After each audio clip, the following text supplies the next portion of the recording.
Muito bom dia, boa tarde, boa noite, boa madrugada. Seja bem-vindo para mais um episódio do podcast Review.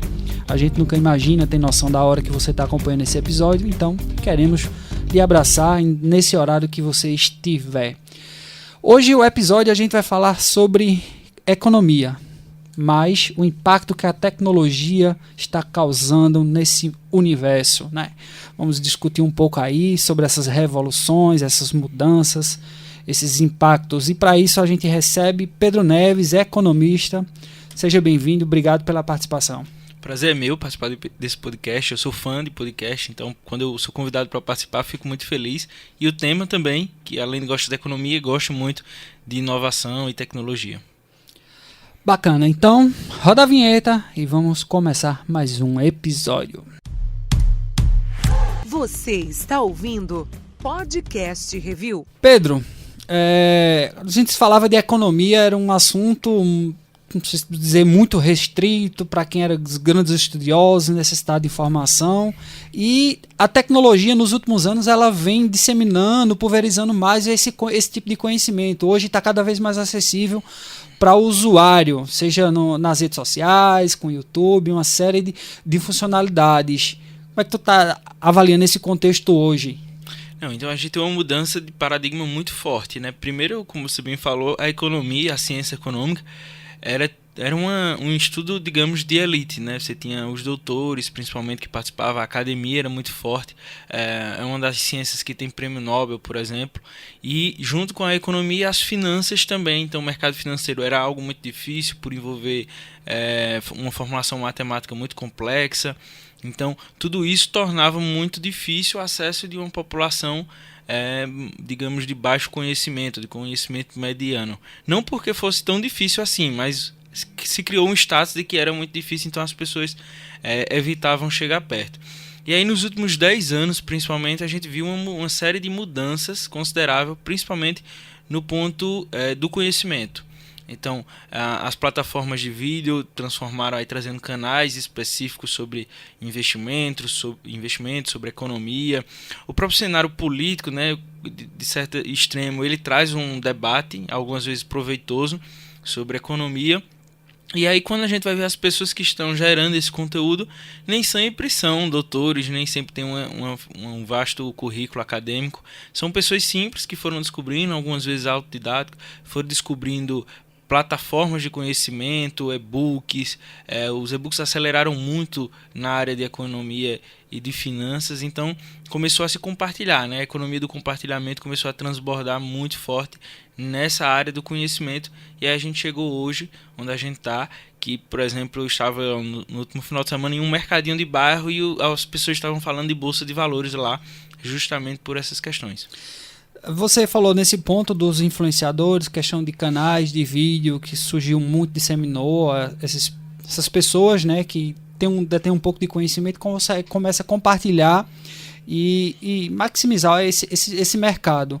Até que ponto esse tipo de tecnologia foi positiva e foi negativa para esse cenário da economia, esses tipos de profissionais?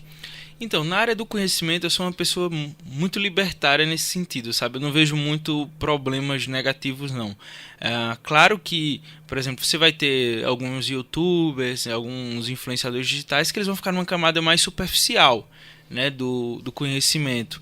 Eles vão tentar mais, o objetivo deles é trazer pessoas que não têm contato com isso. Então, às vezes eu converso com alguns colegas que querem entrar no mercado agora, e aí eu digo, esse não é o tipo de conteúdo que você vai estar consumindo, né? No máximo para pegar uma didática, para pegar um formato de apresentação, caso você vá gerar conteúdo também, mas fonte de informação para você que quer ser especialista é um pouco mais profundo, e a gente já tem também, por exemplo, podcasts excelentes de alto nível, né? Então, agora, ver de forma negativa eu não consigo enxergar, não na área do conhecimento. Claro que assim, você vai discordar de algumas opiniões, você vai ver algumas opiniões que você não acha correto, mas eu acho que isso faz parte, né? É uma questão mais subjetiva do que uma questão de problema.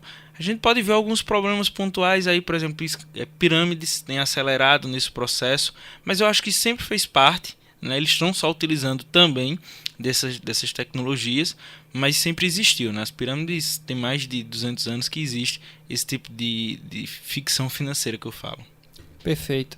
E essa relação de tecnologia, algo que se fala muito hoje em dia é sobre fintechs, são esses impactos, essas disrupções que ela vem causando para os bancos mais tradicionais, que estão precisando se inventar, estão precisando mudar na sua forma de se relacionar com o cliente, de oferecer os serviços. Como é que tu avalia esse cenário? Então, a gente vê primeiro com bons olhos, né? Porque o grande problema do mercado financeiro hoje, especificamente na parte de crédito, é que a gente vê taxas de juros Selic, que eu digo que é a taxa de juros mãe, que é a que os bancos contratam, baixa, mas o banco ele gera um empréstimo, um cartão de crédito com uma taxa de juros alta. Essa diferença da taxa que ele vende para a taxa que ele compra a gente chama de spread bancário, muito alta no Brasil. E aí é unânime, isso se deve à concentração bancária. Nós temos 6 grandes bancos no Brasil, os bancões, como a gente chama. Eles dominam o mercado, monopolizam e aí conseguem vender ao preço que quer. O que essas fintechs podem trazer é uma possibilidade de ampliação dessa concorrência. Primeiro porque eles trabalham com uma base de custo muito baixa, não tem agência bancária, não tem um quadro de funcionários elevado, então eles conseguem trabalhar com preço bem abaixo do mercado, então às vezes não tem taxas, não tem custos para você permanecer com uma conta, as taxas de juros são um pouco menores, enfim. E aí eles conseguem aos poucos ir competindo com esses grandes bancos. Então nós temos pelo menos 2 grandes fintechs no Brasil, né, competindo de igual para igual já com alguns bancos. Elas tomaram proporção e escala praticamente mundial, né? Algumas já estão... Quais são elas? Nubank e o Inter, né? O Inter inclusive já é aberto na Bolsa de Valores, seu capital. A Nubank ainda não, por uma questão estratégica. É possível até que se abrir, vai abrir na Bolsa de Nova York, não aqui. E a gente teve mais recente a XP Investimento, que é uma operadora de mercado financeiro, de capitais, mas que também já abriu agora uma vertente mais de crédito. Ela é uma grande plataforma digital, ela cresceu por ser digital, né, o grande moto dela, e aí eles estão começando a competir com os bancos e isso ameaça. Inclusive os clientes da gente perguntam muito, porque boa parte das carteiras tem alguma grande empresa, algum grande banco, então geralmente todo brasileiro que investe na bolsa investe em um grande banco, seja Itaú, Santander, PTG, enfim. E aí eles já ficam na dúvida. E aí, será que a gente vende? Será que isso vai valer a pena continuar com esses bancos? Porque as fintechs estão vindo. É um cenário que a gente não tem como identificar, né? A gente vê eles competindo, mas a gente sabe que os bancos, até pelo poder financeiro que eles têm hoje, eles podem se adaptar. Então você tem 2 grandes bancos aí que já mostraram um plano muito bacana de como se adaptar a esse mercado. A gente tem visto nos últimos anos fechamento de agências. Esse fechamento de agências já é um processo para migrar para o digital. Então, no fim, eu acho que vai ser muito bom para o consumidor, de certa forma. Agora, quem vai sobreviver, quem vão ser os mortos e os feridos, aí a gente vai ter que esperar um pouquinho para ver, porque realmente a competição vai ser muito grande e eles têm um poder bélico financeiro muito poderoso. E cada vez mais surgem outras novas empresas, né? Você viu tanto C6 Bank, aí vem outras empresas que o business dela até então era um outro segmento e começa a migrar, PagSeguro, da UOL. Recentemente uma emissora, um grupo de comunicação adquiriu uma maquineta de cartão, que daí ele também já vai começar a migrar e por aí vai, né? A gente pode ver até, é possível que cresça uma bolha. Aí, o que é a bolha, né? É quando cria um mercado que ele vai crescendo tanto na oferta que depois estoura. Isso aconteceu, por exemplo, se a gente pegar aqui no universo das HQ, lá na década de 90, todo mundo achava que o seu HQ ia ser o que valia 1 milhão, né? E aí a gente viu agora das maquininhas de cartão também passaram por um processo assim. As próprias empresas de tecnologia que a gente chamou a bolha.com na década final de 2000. E agora há essa possibilidade. Por quê? Está todo mundo fazendo seu banco digital, né? Até o setor de varejo. Você já tem, por exemplo, os varejistas de eletrodomésticos já estão oferecendo seu banco digital.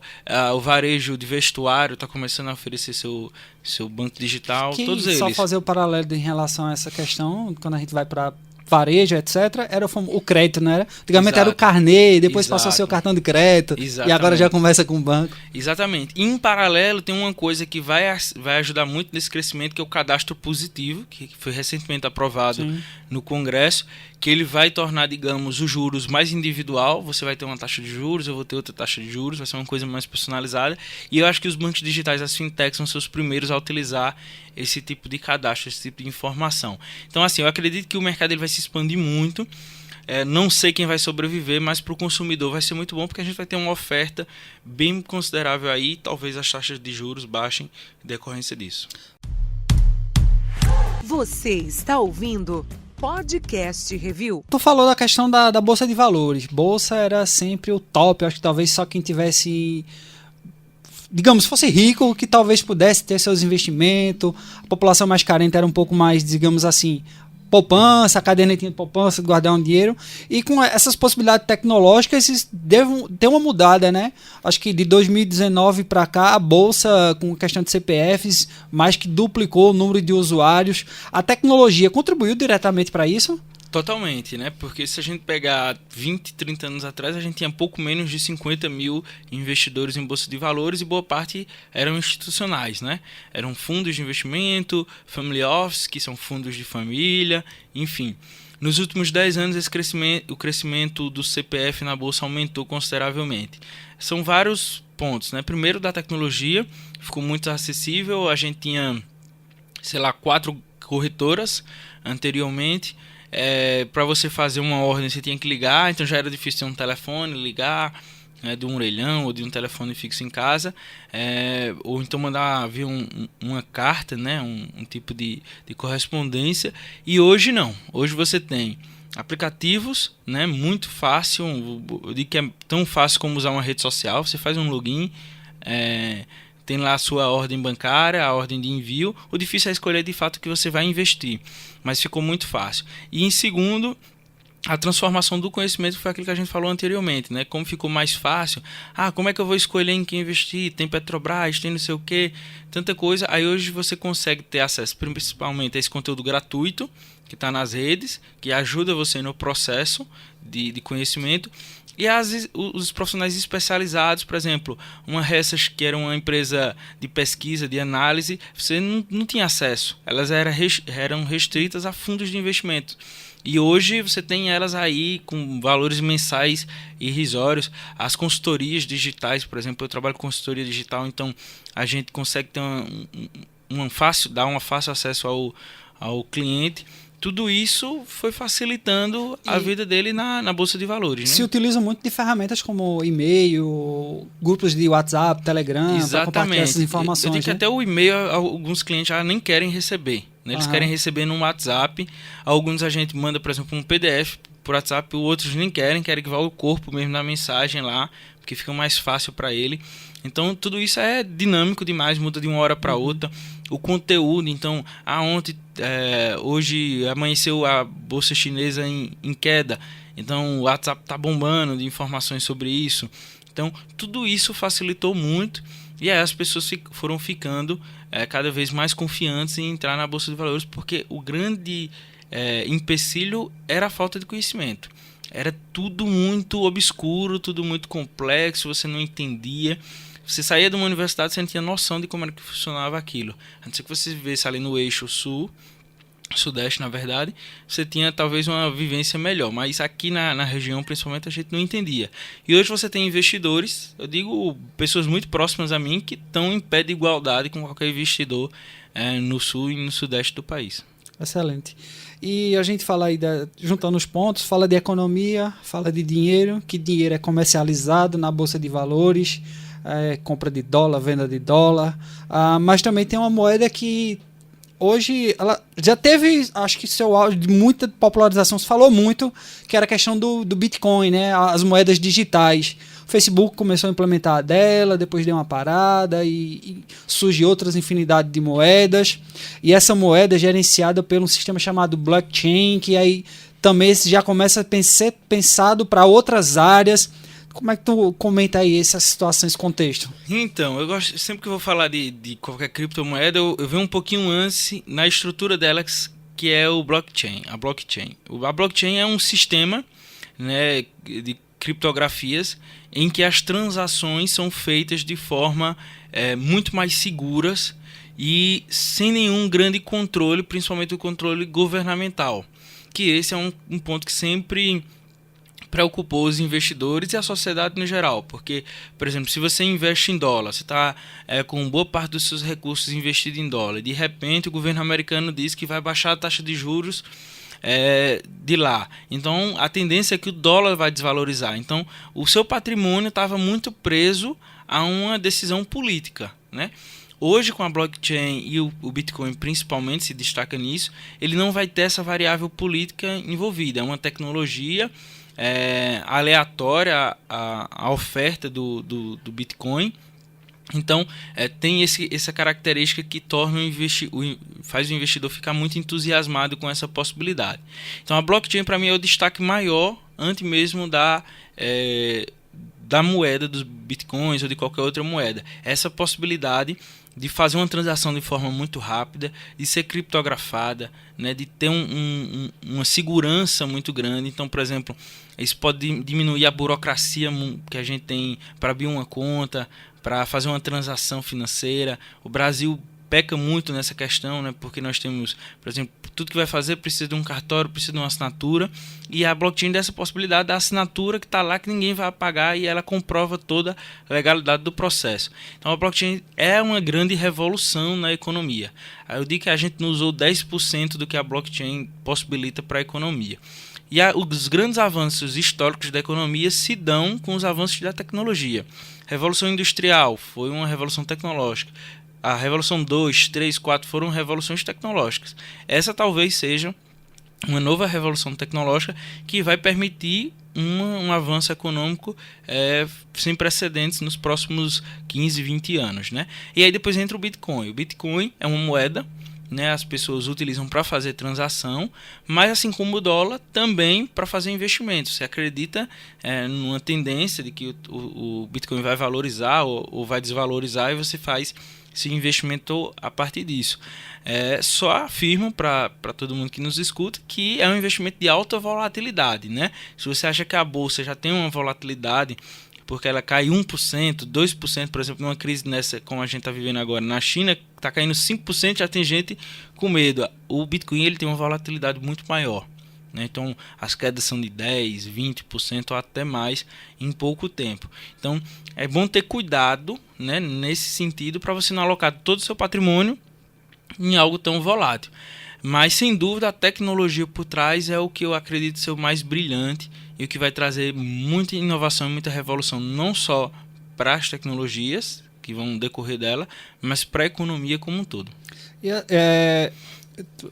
Penso assim que a moeda digital é uma quebra de paradigma muito grande, né? Porque a gente, desde dos antepassados, quando falava de compra, de venda de moeda, tinha algo físico, tangível para você dar e receber algo, né? O papel, o metal, etc. E com a moeda digital não tem isso, né? Só números, só códigos. Mas as pessoas recebem esse tipo de informação. Hoje já se aceita mais, é algo mais restrito a algumas pessoas. Como é que está esse cenário? Ainda é bem restrito a pessoas que têm uma mentalidade mais aberta à tecnologia. Geralmente a nossa geração, a geração X, Y e Z, né, que elas já nasceram nesse mundo, para elas é tudo natural. Para algumas outras gerações não, vai ser uma coisa que realmente vai ser difícil de entender. Cito alguns casos específicos, não vou me lembrar o nome da artista, mas é uma artista britânica que em 2011 ela recebeu um convite para receber 200 mil bitcoins em cachê, e ela não aceitou porque não conhecia, e hoje ela teria um patrimônio acima de $1 bilhão aí se ela tivesse aceitado, né?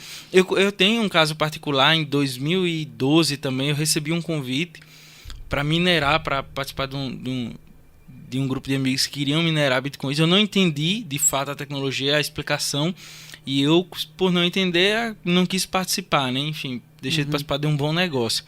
Mas as pessoas mais novas elas já entenderam, não fazem questão disso, né? Você vê, por exemplo, as pessoas usando cada vez mais transações eletrônicas, pouco usando o dinheiro em espécie, né? Tem esses aplicativos de cashback que você utiliza uma pontuação. Então, assim, as pessoas, as mais novas principalmente, estão desprendidas do papel moeda, né? Elas entenderam que o que vale é o valor. O valor das coisas aqui está por trás. A moeda é só um mecanismo de fazer essa transação. E aí o Bitcoin permite isso, permite a possibilidade. Você fazer um pagamento com QR Code, com uma forma bem mais rápida, entusiasma muito essa geração. Acredito que até tem uma modinha, né, por trás, assim, ajudando no impulsionamento por essa facilidade, por ser legal, né, por ser bacana. Massa. Caminhando aqui para o final do programa, a gente sempre costuma perguntar aos entrevistados a perspectiva dele nos próximos dias. A gente fala assim de dias, não uma previsão de 1 ano, 2 anos, 5 anos, porque querendo ou não, o tempo está sendo muito volátil e as coisas estão mudando de uma maneira muito rápida.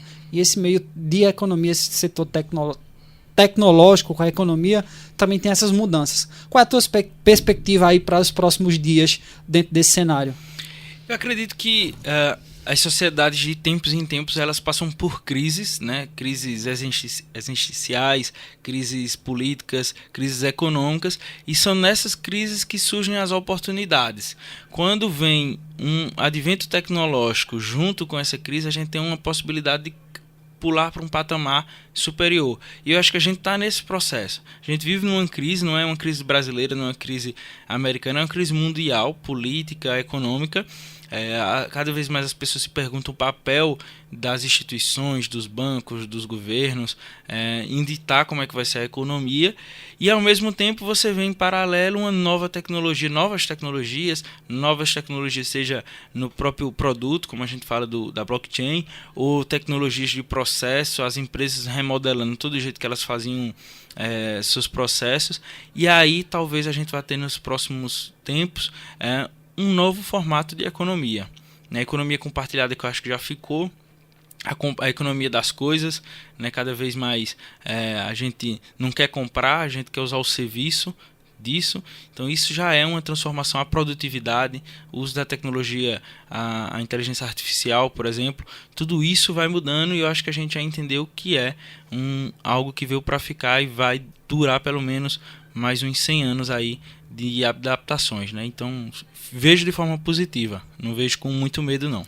Bacana. Cara, agradecer pela participação, pelo momento aí desse bate-papo, desse ensinamento. A gente que sempre brinca aqui nos episódios, que a cada novo episódio a gente tem uma aula, tem um mini curso de extensão, e obrigado por compartilhar aí também informação com os nossos ouvintes. Eu que agradeço. O podcast, como eu falei no início, contribui muito mesmo para o conhecimento, para a gente, para quem nos escuta, e eu fico feliz de dar um pouquinho de uma contribuição aí nesse tema que eu acho bem relevante.